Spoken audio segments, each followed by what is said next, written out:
name for my live stream is so weird. It's called like Fortnite with the hood. I don't know. I'm live streaming. Nico Productions. It's right in the chat. I'm live. No one's watching. Sadly, I'm so sad. I'm lonely. Okay. Hello, person.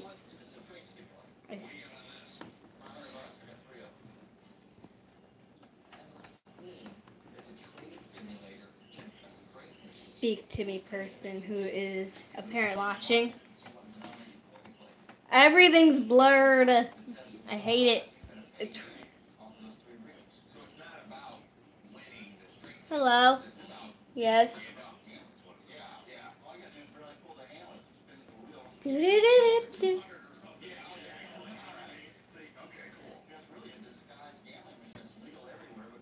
Hello.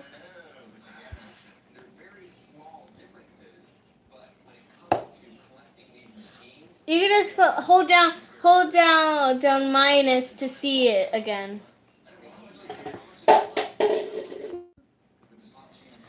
It's weird, I know. The weirdest name as you can see, it's the weirdest name. I will give you a shout out in my next video.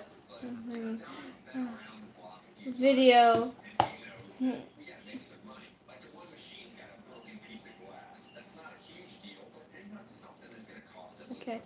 So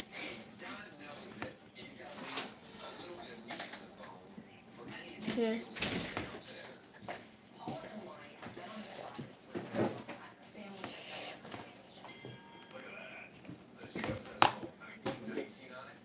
We're going to eat.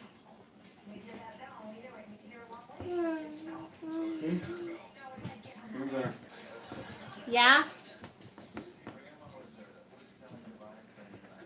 I would, but it costs too much money. It's like me complaining for many times.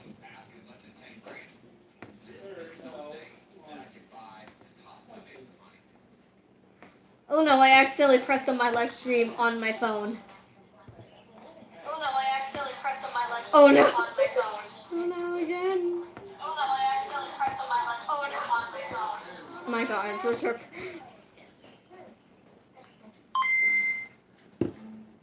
I'm watching a video.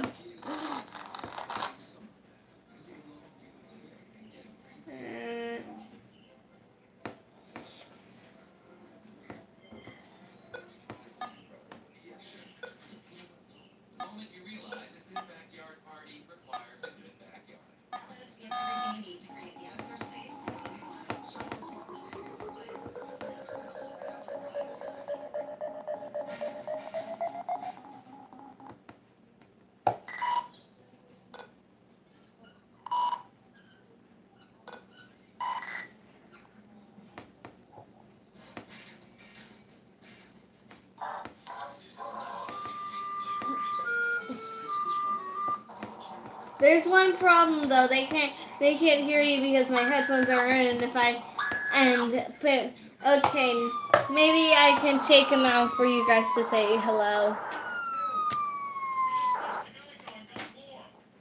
I don't know how to wait. I was plugging in my TV. Hello! Yep.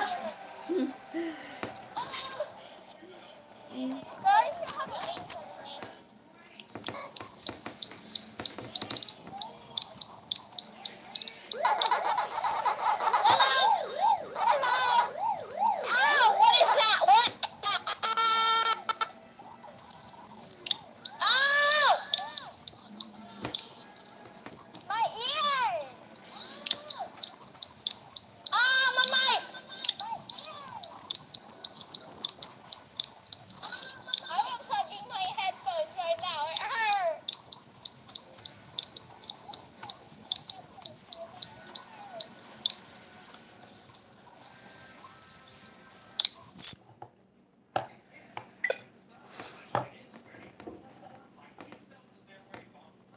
Dang it.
Hello, Christopher.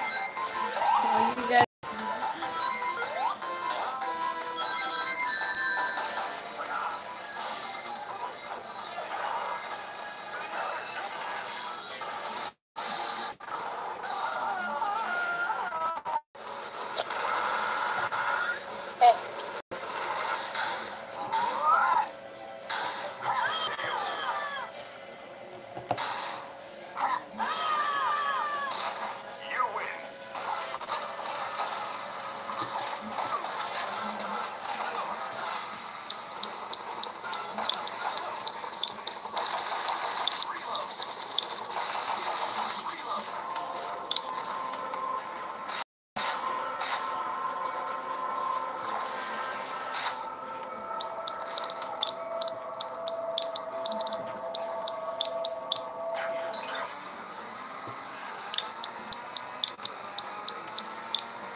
I'm the devil.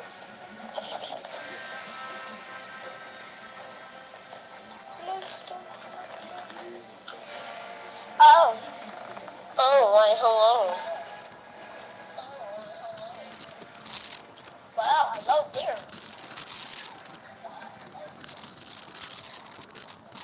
Bro, your mic is like screeching.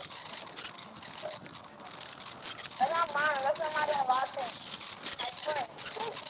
Whose mic is that? Who's going to be killed? Not mine. That's me, that.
Nico live streaming on Twitch or something? No, he's live streaming on YouTube.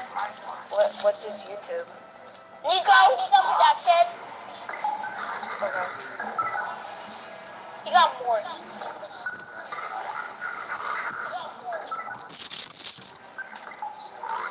Let it eat. Nico. Fire.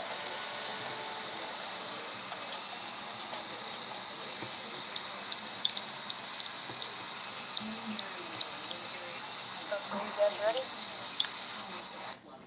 Ready up. Pink Panda. Pink Panda. Panda. Pink Panda. Pink Panda. I'm ready up. Keep going. What? You promote me to all I work at doing. Alright, how do I do that? Okay. Alright. So you click to your D-pad. You gotta click. Go to my name. You're gonna see blue feet. Click A. Click manage. Click set a leader.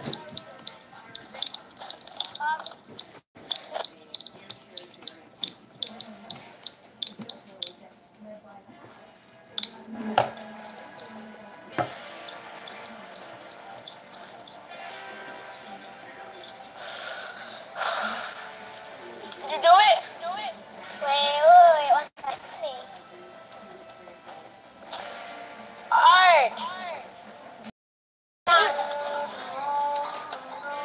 Did you do what I said? I said I did a country accent. Nico, you can hear me loud stream. Ready up. Alright.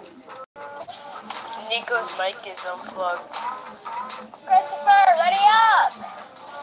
Oh. Look at Tim, I got orange justice.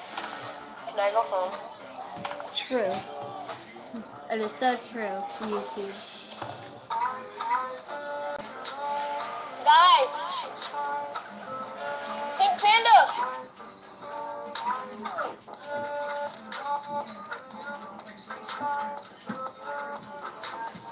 Why would you talk to the game?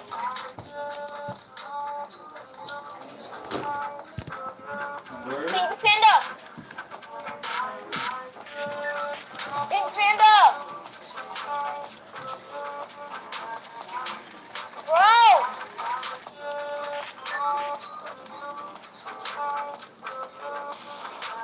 Why are you not talking to the game? Oh. Do not touch my spaghetti.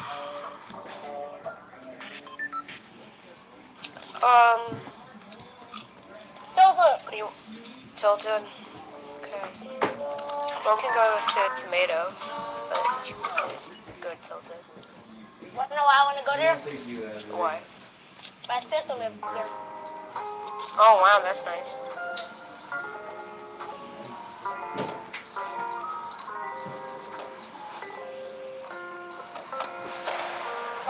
She's probably gonna kill me. I'm nervous. Last summer was like a dream, feels like last summer was like a dream, and I'm trying to figure out. I'm just trying to figure out what it means. Yeah, I'm trying to. And it's going to salty. It's such a tragedy to stay. Everybody go to tilted. But I got nobody calling me. I stay behind the shades. I was thinking about the days, how they weren't even a thing. Wasting hours watching ceilings, clouds passing through the shades. As I wonder why I never said the words I had to say. As I watch the sun slowly fade away. Oh no, I'm getting shot at. Oh no. No, please don't touch me. Oh. I died.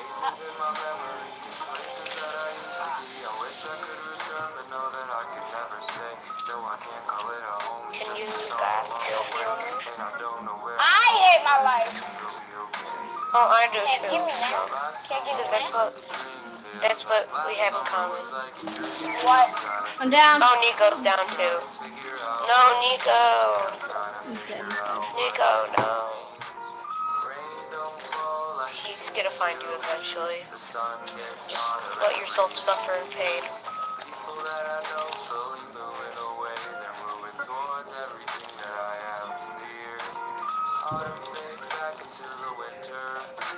Number 15. Burger King foot lettuce. Well, wow, Panda just landed. Summer is like a dream. Like a dream, like a dream, like a dream. Summer is like a dream.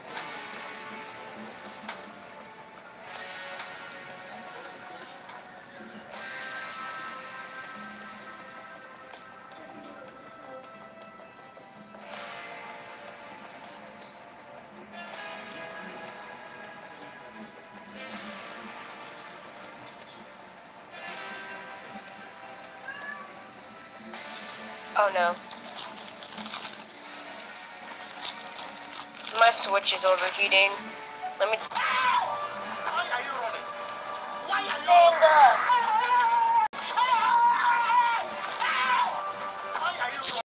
Why are you running?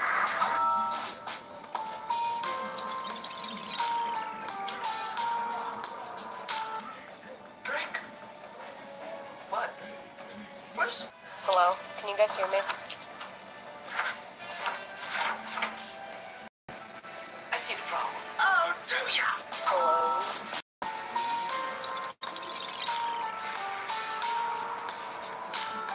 Do your emo if you can hear me.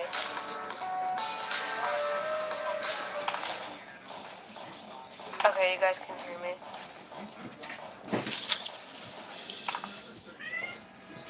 Hello? Alright. How you doing? Good, my Switch was just overheating. Move me down. That's good. Cheese. Want to know why? Why? You already said cheeseburger. Chicken McNuggets. Cheeseburger? That means when it's so hot, the Switch needs some milk. McNuggets. Oh, wow, that's not. No. I don't know what a capture card is. Yes, it's like an SD card. It's two types of capture card. What's the other type? I don't know. The one that you use to record.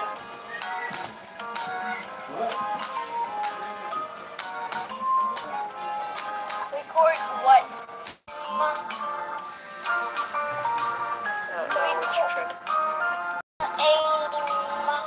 Get games.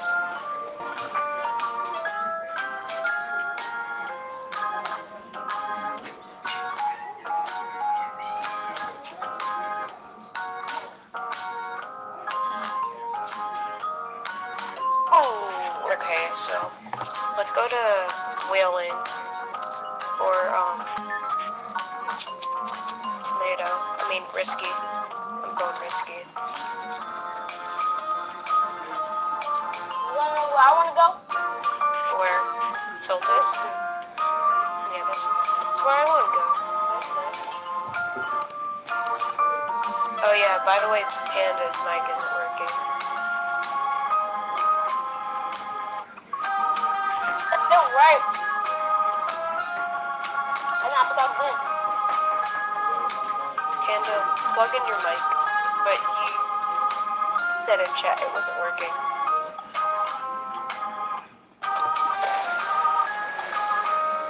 Nico, where are you going? Make sure to grab a weapon fast. Where you at? Going to, Risky. Oh, it's all at the end of the map. I know. I want to go there. Hey yo, what is up everyone? Because it is the Alpha J, the Alpha J Show, and thank all of you who voted in the Twitter poll quite some time ago for picking whatever show you wanted it to be. The majority have spoken, and as this title would suggest, it is Courage the Cowardly Dog. Now Now, I have a very interesting history with this show and the episode that I picked, as well as my reasons. It isn't going to be a light episode today, opposed to the other 3 episodes I've talked about earlier. So to help me with this episode, I decided to call the help of Gem Reviews. Gem Reviews. Gem.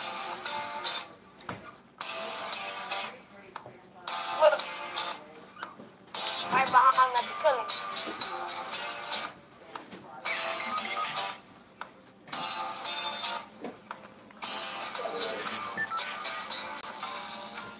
Thank you. Oh, God dang it. Nico, you got a gun? Go, Nico, go. No! Sometimes you just gotta make entrance. Nico, come on. Nico. And he's gonna eliminate us all. As the episode we're talking about today, And he's dead. is a front I'm gonna runner for my die. favorite episode of Courage the Cowardly Dog. Christopher's Every gonna now and die. then, a show likes to go the extra mile with certain episodes that are special to them. Is that whaling? You can tell that's what the staff did for this particular episode. Yes. And for good reason. It was their second to last episode, and its sister episode is the series finale.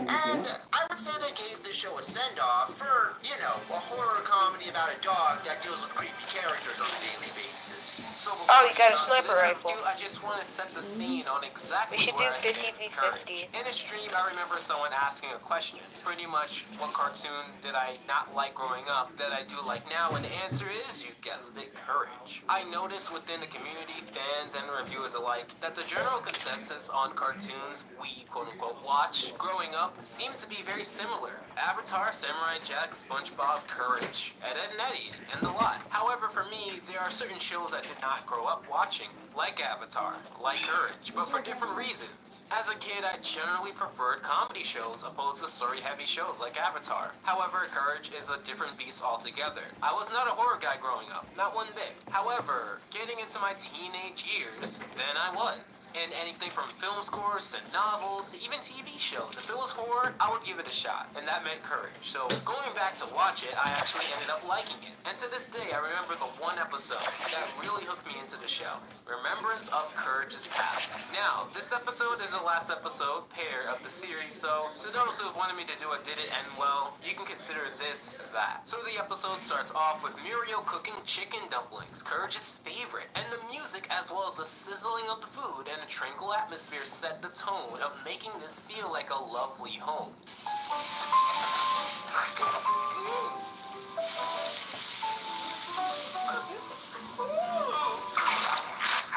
Courage's face shows it all, and I really enjoy this opener. I love how we get to see Courage so calm for this episode, where we see Courage's parents and his childhood. I think that's the only time Courage didn't react to something like this too. And that actually says a lot about how hard these memories hit Courage. Like, the sheer fact he wouldn't react to this is more than enough of an indication that these memories must have really traumatized him. And we get to see exactly what that is as the episode dives deeper into Courage's memories. You can really feel the emotion from this.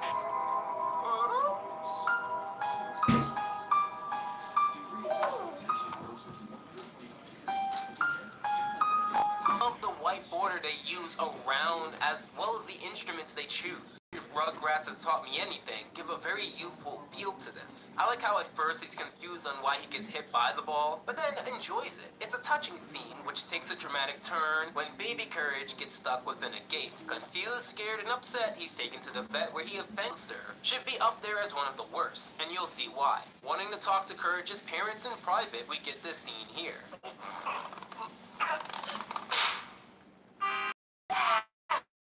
I heard a cat getting your tongue, but this is ridiculous. So ending the first half of this flashback, Courage, baby Courage mind you, sees his parents get abducted and taken by this crazed vet. You have to imagine from a skittish and innocent being that is Courage, how that must feel. Sure, he cries a lot, but there's sadness and then there's dread. Having your parents taken away from you, that's dread. And trust me, we're gonna have a lot to say about this monster and how his action really affected Courage. Fearing Courage might be feeling ill, Muriel tells Eustace they should take him to the vet, which Courage is understandably afraid of doing. And as luck would have it, the exact same veterinarian is working there. So Courage takes off running, which triggers more of his childhood flashbacks and reveals what actually happened to Courage's parents. And despite Courage's best efforts to save them, Courage is forced to flee and watch in complete, heartbreaking fashion his parents being shot out into space.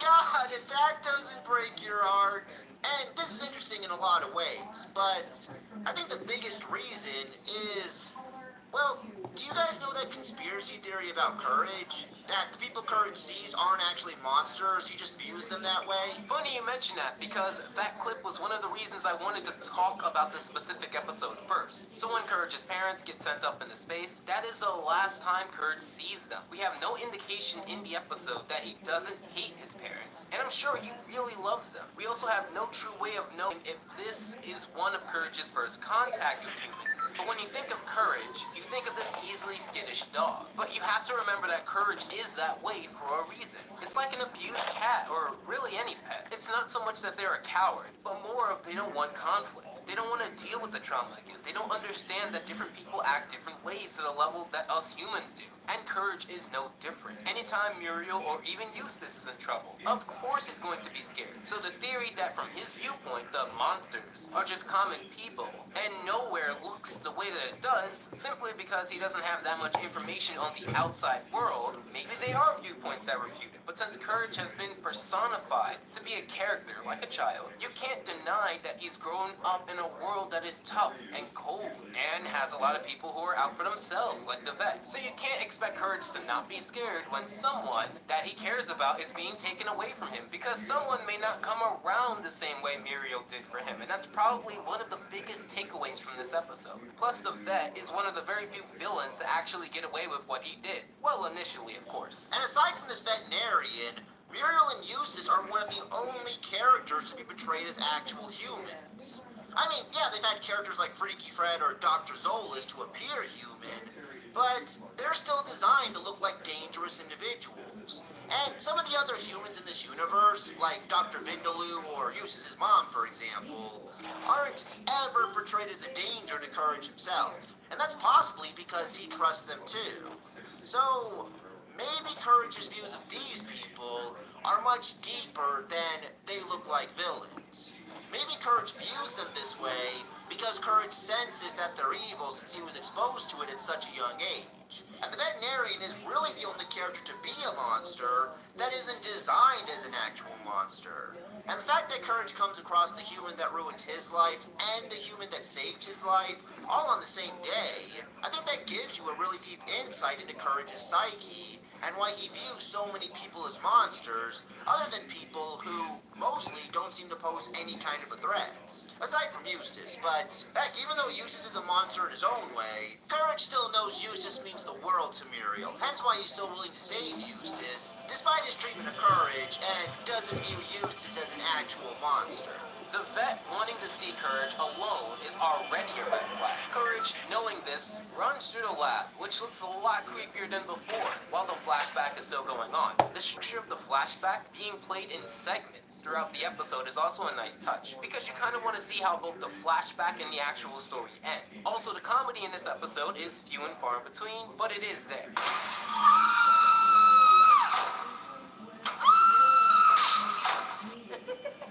It's mainly used to break up what is essentially a very emotionally investing story. During the flashback, we also get Courage using the magic tongue that was originally ripped off onto the lollipop to get into the room with the rocket. Baby Courage, mind you.